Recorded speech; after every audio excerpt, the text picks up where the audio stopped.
Salam, bertemu dengan saya di kanal YouTube HKBP Limo. Sebelum kita mempelajari firman Tuhan, mari kita bersatu di dalam doa. Terima kasih Tuhan Yesus atas kasih-Mu kami bisa ada hari ini Tuhan. Sebentar Tuhan, kami mau mempelajari sebagian dari firman Tuhan.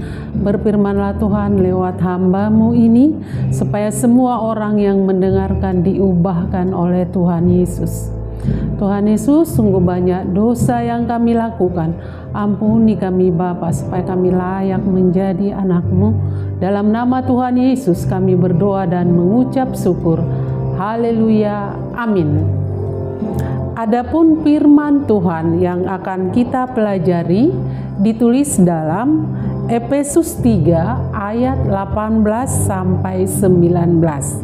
Begini bunyi firman Tuhan. Aku berdoa supaya kamu bersama-sama dengan segala orang kudus dapat memahami betapa lebarnya dan panjangnya dan tingginya, dan dalam kasih Kristus, dan dapat mengenal kasih, sekalipun ia melampaui segala pengetahuan.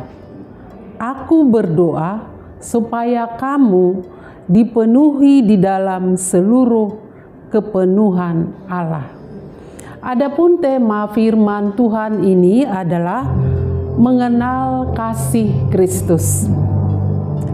Salah satu pelajaran yang ada di sekolah yaitu pelajaran matematika, subpokok bahasannya yaitu membangun ruang.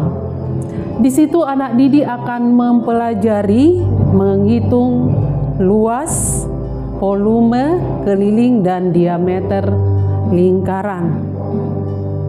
Sebagai contohnya, supaya bisa menghitung volume daripada kubus, maka anak-anak itu harus mengetahui rumus volumenya, yaitu panjang kali lebar kali tinggi, sehingga dapat diketahui berapa volume daripada kulkas yang ada di rumah.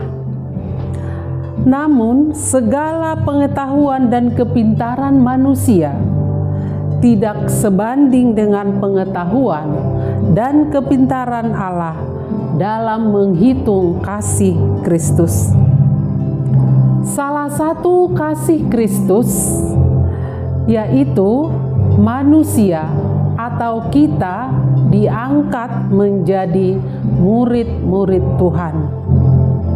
Saudara-saudara yang kekasih dalam nama Tuhan Yesus, ketika kita diangkat menjadi murid-Nya, maka kita sebagai anak atau sebagai murid harus taat dan penuh kasih untuk mengajar atau menjalankan semua ajaran yang diberikan oleh Tuhan.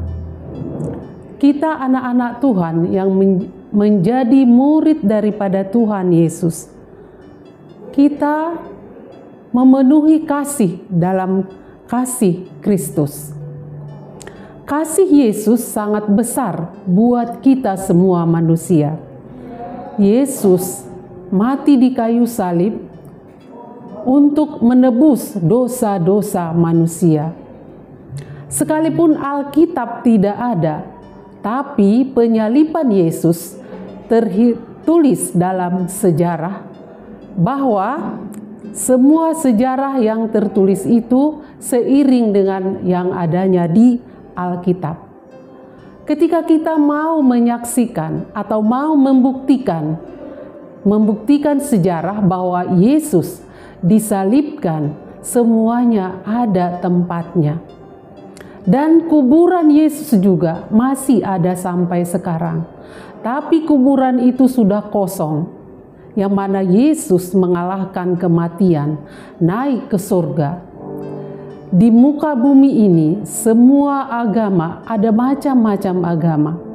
Tapi hanya Tuhan Yesus yang bangkit dari kematian. Dan kita sebagai murid Tuhan diselamatkan. Mari kita anak-anak Tuhan yang penuh kasih, meniru karakter daripada Tuhan Yesus yang penuh kasih, sehingga kita dianugerahi menjadi anak-anak yang menjadi contoh dan teladan, baik di rumah, dimanapun kita berada. Oleh karena itu, mari merubah karakter kita sebagai orang yang telah mengenal anugerah Tuhan. Berikanlah dirimu dipenuhi Allah dan hidup sesuai dengan kepenuhan firman Allah. Firman Tuhan dalam Yohanes 3 ayat 16, begini bunyi firman Tuhan. Karena begitu besar kasih Allah akan dunia ini, sehingga Ia telah mengaruniakan anaknya yang tunggal, supaya setiap orang yang percaya kepadanya tidak binasa, melainkan peroleh hidup yang kekal. Mari saudara-saudaraku yang kekasih, kita mengenal kasih Kristus dan kita meniru karakter daripada Tuhan Yesus yang penuh kasih, supaya kita mendapat keselamatan yang dari Tuhan Yesus. Sampai di sini bunyi firman Tuhan. Mari kita berdoa. Terima kasih Tuhan Yesus atas firman-Mu, mengajarkan kami supaya kami sebagai murid Tuhan, murid yang penuh kasih. Terima kasih Tuhan atas pengorbanan-Mu di kayu salib untuk menyelamatkan kami, murid-murid-Mu yang percaya akan Tuhan Yesus. Biarlah semuanya ya Tuhan yang mendengarkan firman-Mu ini bisa diselamatkan dalam nama Tuhan Yesus. Begitu juga Tuhan jemaat HKBP Limo dimanapun mereka berada. Yang sakit Tuhan sembuhkan, yang lemah Tuhan kuatkan. Berkati kami semua ya Bapa, supaya kami tetap berada dalam Tuhan Yesus yang penuh kasih. Inilah doa dan permohonan kami. Kami peralaskan hanya di dalam nama Tuhan Yesus. Kami berdoa dan mengucap syukur. Haleluya. Amin. Sampai di sini firman Tuhan. Salam.